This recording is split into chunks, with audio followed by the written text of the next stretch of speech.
I feel like there's so much confusion and misunderstanding about narcissistic abuse and really any type of abusive relationship and just how people end up in these type of situations. So let's talk about it. So first of all, people who don't really understand the cycle of abuse and how it works like to say things like, well, you picked them, or you need to learn how to pick a better partner. But the thing is, this person was not displaying abusive behavior when you first met them.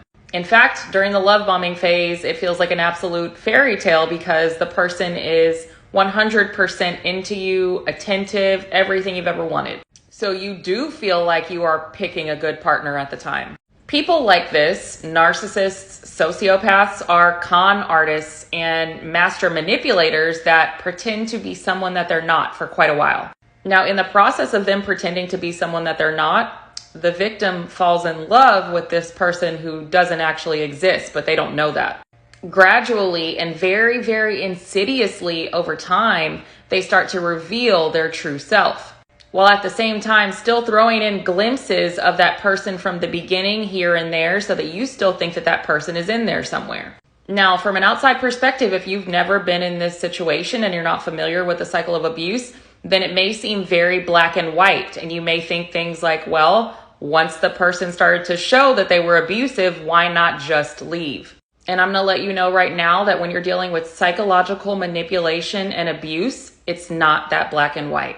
The victim forms a trauma bond to this abusive person. It becomes a cycle of extreme highs and extreme lows that your brain becomes addicted to. At the same time, the abuser is using the harm and soothe cycle, where they are the person who is harming the victim, while at the same time, they're the one who's also soothing them from the harm.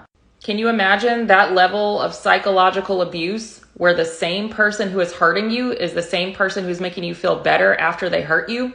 So now, after you get abused, you crave that person to soothe you from it.